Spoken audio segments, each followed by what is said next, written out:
Hey, it's Sean with Price and Price Realtors with this week's market report. And this week is a little bit different with how the report is playing out.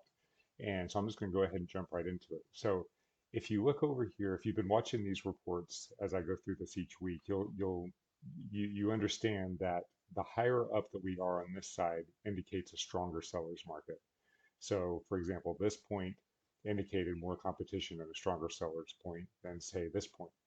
Um, but what happened this week is quite interesting because you can see over here we've had a steady increase in buyer activity and we've had a steady increase in seller activity.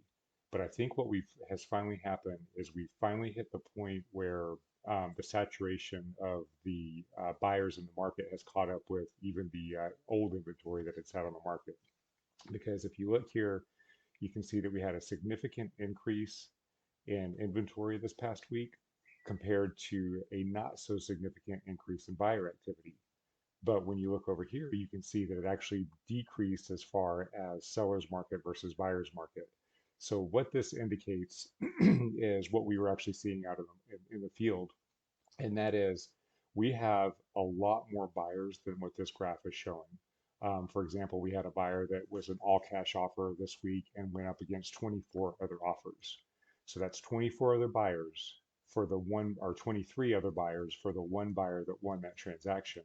So all this graph can show us is the buyers that have won the transaction. It doesn't show us all the buyers that are out there that are still looking. So I anticipate this number is actually quite higher, and the seller's market in reality is actually quite stronger. So that explains why we are seeing, this graph showing a decrease in the seller's market and actually moving towards a buyer's market.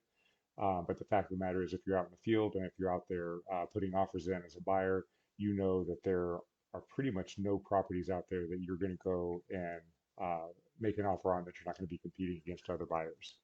So this is very, very important that you have a team or an agent that is very strategic in how they write your offers. And so buyers, you need to make sure you have a really good, strong agent. And then sellers, if you are even thinking about potentially selling your property, now is a great time to jump in the market. All right, if you guys have any questions, please feel free to reach out to us and we'll see you next week.